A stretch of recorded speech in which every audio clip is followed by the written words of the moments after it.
আসসালামু আলাইকুম। প্রিয় দর্শক, আপনাদের স্বাগত জানাচ্ছি।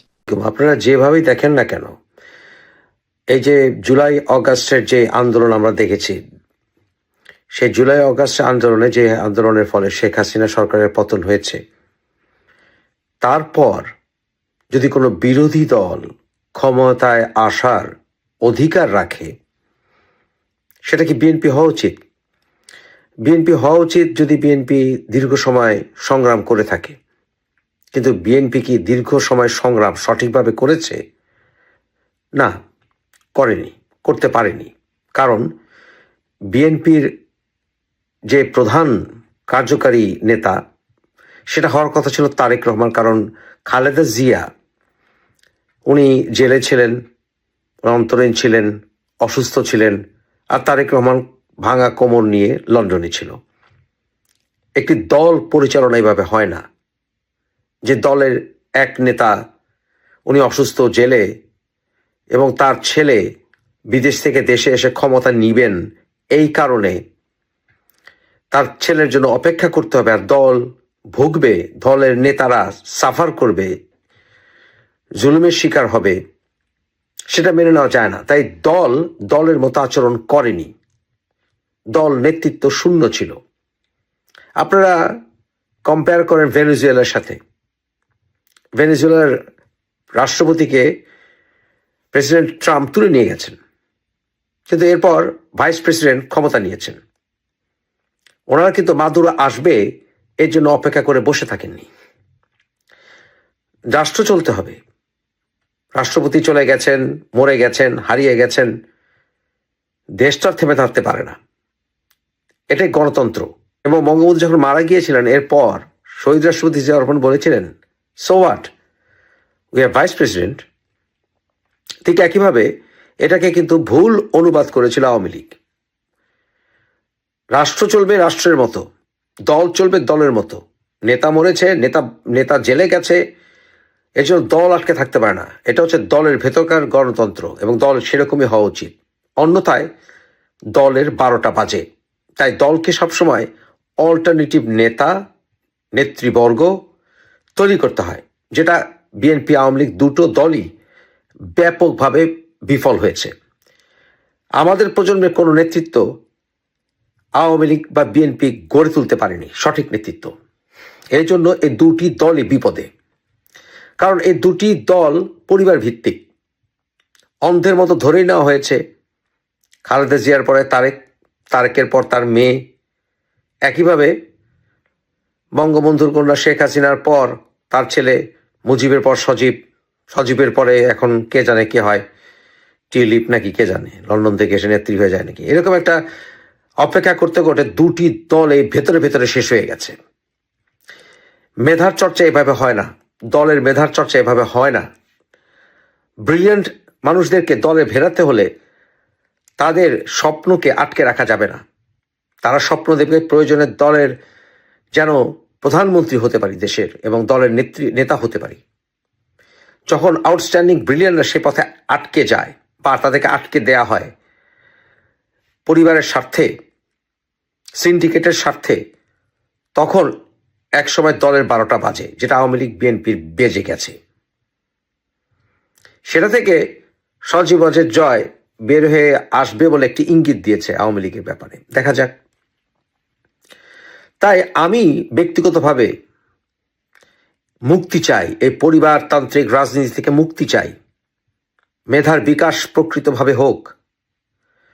আমি চাই বাংলাদেশ গোলামি থেকে মুক্তি পাক, বিশেষ করে পারিবারিক গোলামি থেকে মুক্তি পাক। এটা আমি মনে প্রাণে চাই। আপনারা জানেন, আমি আজকে থেকে বহু বছর ধরেই পরিবারতন্ত্রের রাজনীতির বিরুদ্ধে কথা বলে আসছি, এখনো তাই বলবো।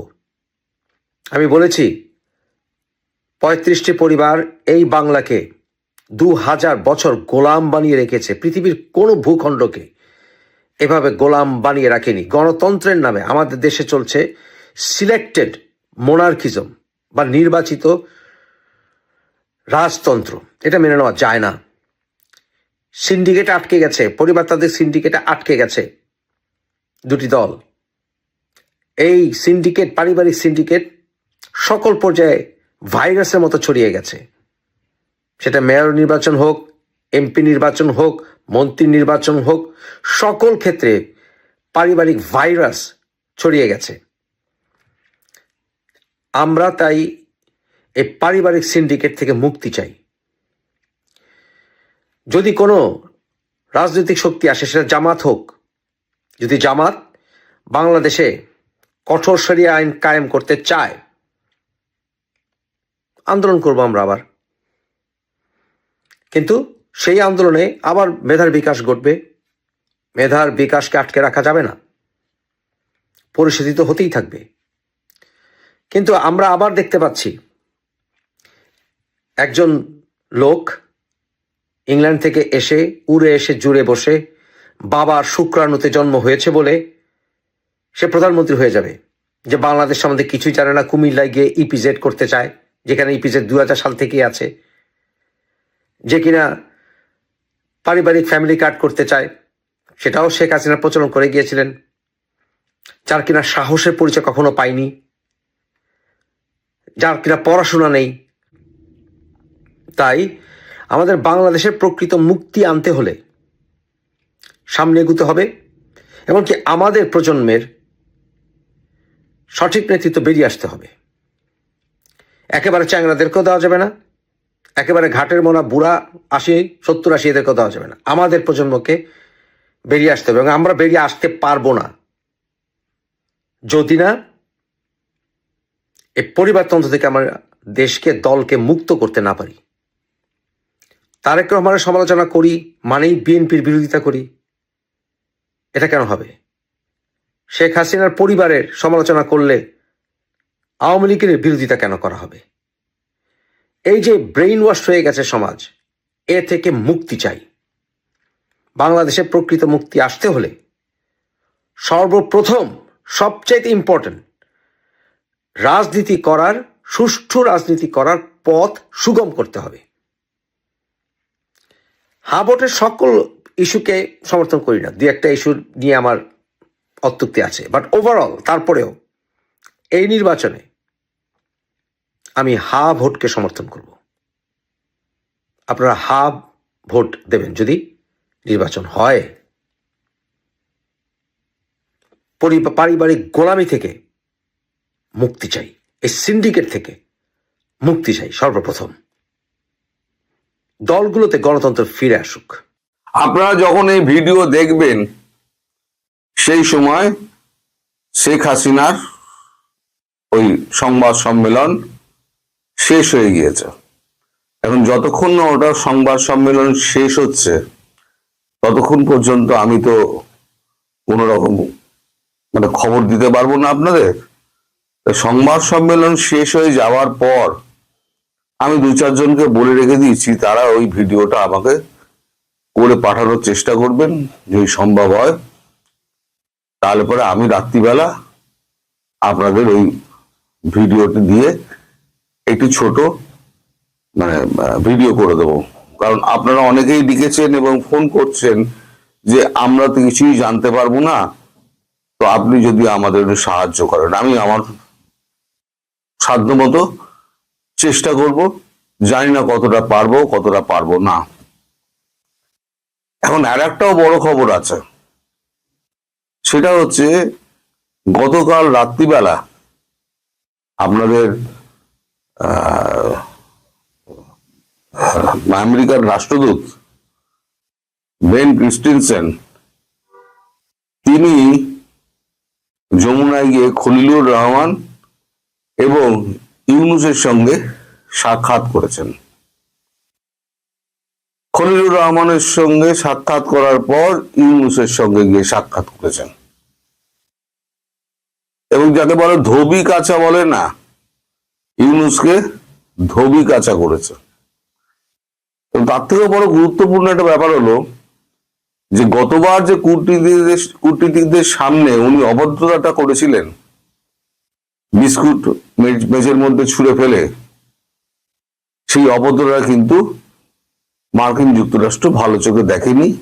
তারা খবর পেয়েছে, তারা এবারে এসে 1 কাপ চা, 1 গ্লাস জল কিছুই স্পর্শ করেননি এবং বলে দিয়েছিলেন পরিষ্কার ওগুলোর কোনো দরকার নেই, আমরা বাংলাদেশের কাছ থেকে এগুলো চাই না, বরং যেগুলো চাই সেগুলো নিয়ে আলোচনা করা যাক। এর আগে যখন এই কূটনীতিকরা এসেছিলেন, এই খলিলুর রহমান যখন এতে গেছিলেন, দোহা গেছিলেন, তখন ওখানে হুকার এইচ এবং জেমসন গ্রিন এদের দুজনের সঙ্গে কথাবার্তা হয়েছিল। তারা বেশ কিছু পয়েন্ট ধরিয়ে দিয়েছিলেন যেগুলো সম্পর্কে বাংলাদেশকে একটা মানে এ করার পদক্ষেপ নেওয়ার কথা বলেছিলেন। বাংলাদেশ তো ইউনূস সরকার এই কান দিয়ে ঢোকা ও কান দিয়ে বার করে। কালকে একেবারে বেন ক্রিস্টেনসেন এসে ধোবি কাঁচা কেচে দিয়ে গেছে। কালকে রাত্রিবেলা হয়েছে এই প্রোগ্রামটা, কিন্তু ইউনূস আর তার এই 56-57 জনের যে আপনার প্রেস মিডিয়া টিম আছে, তারা ভেবে পায়নি যে কি উত্তর দেবে। সকালবেলাতে কয়েকটা ছবি এবং একটা এলোমেলো বক্তব্য দিয়ে তারা মালটাকে ছেড়ে দিয়েছে। দেশের মানুষ অন্ধকারে রয়েছে। এখন কি হয়েছে সে খবর নিশ্চয়ই আপনারা জানতে খুব আগ্রহী। খবর যেটা হয়েছে সেটা হচ্ছে যে খলিলুর রহমানকে যে জেমসন গ্রিন এবং হুকার এইচ এরা দুজন যে পয়েন্টগুলো বলেছিল, সেই পয়েন্টগুলো আবার বেন ক্রিস্টেনসেন তুলেছেন, তুলে বলেছেন ইমিডিয়েটলি এর সলিউশন চাই। যদি এর সলিউশন না হয় তাহলে পরে আমরা আমাদের মতো ব্যবস্থা নেব। কারণ আমরা আগেই বলে দিয়েছি সময় হাতে খুব বেশি নেই। আমিও যেটা মাঝে মাঝে বলি যে সময় হাতে খুব বেশি নেই। তো প্রথম পয়েন্ট যেটা হচ্ছে, বারবার তাগাদা দেওয়া সত্ত্বেও কোনো ব্যবস্থা নেওয়া হয়নি। 3টে এমওইউ সাইন হয়েছে চায়নার সঙ্গে, চায়না ঢাকার মধ্যে। আচ্ছা, এখানে আপনার বেজিংকে 3টি সামরিক স্থাপনায় স্বয়ংক্রিয় যন্ত্রপাতি স্থাপনের চুক্তি, সহযোগিতা এগুলো করার কথা বলা হয়েছে, যা আমাদের ইন্দো প্যাসিফিক নীতির পরিপন্থী। অবিলম্বে এর বিরুদ্ধে ব্যবস্থা নিতে হবে। এটা আবার আপনাকে আমরা মনে করিয়ে দিচ্ছি, দিল্লি এবং ওয়াশিংটন দুজনেই এই একই দাবি জানাচ্ছে। ইন্দো প্যাসিফিক নীতিতে ঢাকা আন্তরিক হতে হবে। ইউনূস এবং তার অংশীদারগণকে অন্ধ্র বদির বিবেচনাহীন ভাবে যে সাপোর্ট করে চলেছে তা বন্ধ করতে হবে। এর থেকে দ্রুত বেরিয়ে আসতে হবে। এড়িয়ে একটা ডিপ্লোম্যাটিক চিঠি আপনাদের পাঠানো হয়েছিল, সেটা প্রাপ্তি পর্যন্ত আপনারা স্বীকার করেননি।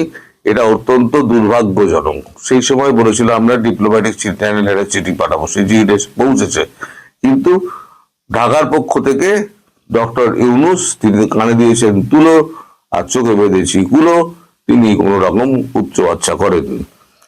সেই নিয়ে তো একটা মানে সারমেয়র মতো হাল করে দিয়েছে কালকে। পুরো 45 না 50 মিনিট ধরে যা বকেছে, অবাধ্য সারমেয়কে যেমন মালিক বকে, সে অবাধ্য সারমেয়কে যেরকম বকা হয় সেরকম ভাই বকেছেন। তারপর বলছেন ইসলামিক জঙ্গিদের 17টা গ্রুপকে ঢাকায় আশ্রয় প্রশ্রয় মদত অর্থায়ন এবং টেকনিক্যাল এবং নন টেকনিক্যাল সাপোর্ট দিয়ে যাচ্ছে ঢাকা। বারবার সতর্ক করা সত্ত্বেও এটা বন্ধ হচ্ছে না। ঢাকার সরকার সার্বভৌমত্ব অনেক আগেই চীনের কাছে সঁপে দিয়েছে। মানে চীন সম্পর্কে তাদের হচ্ছে এই একটা অ্যালার্জি আমেরিকার। ঢাকা এক অনিরাপদ শহরে পরিণত হয়েছে, যেখানে কেউ শান্তিতে বাস করতে পারছে না। এভাবে চললে এই শান্তিপূর্ণ এবং সব দলের অংশগ্রহণের মাধ্যমে সুষ্ঠু নির্বাচনের মানদণ্ডে উপনীত হওয়া যাবে না। মত প্রকাশের স্বাধীনতা, সংখ্যালঘু নির্যাতন, মব ভায়োলেন্স, বিচার বিভাগের স্বাধীনতা শূন্যের কোঠায় যে নেমে এসেছে, যা কোনো মতেই 16টি মানবাধিকার ইস্যুকে কভার করে না।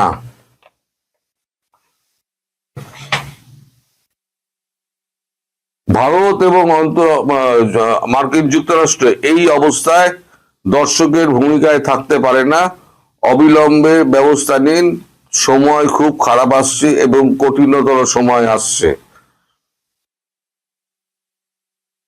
চীনকে সমৃদ্ধ করার মানে এই নয় যে আপনি সমস্ত ঢাকাকে এবং ঢাকার সাধারণ মানুষকে চীনের ব্যবহারের জন্য আপনি তুলে দেবেন এবং ইন্দো প্যাসিফিকের বিরুদ্ধে আপনি প্রায় একটা জেহাদ ঘোষণা করেছেন বলে মার্কিন যুক্তরাষ্ট্র এবং ভারত, মানে নয়াদিল্লি, এটাই মনে করছে।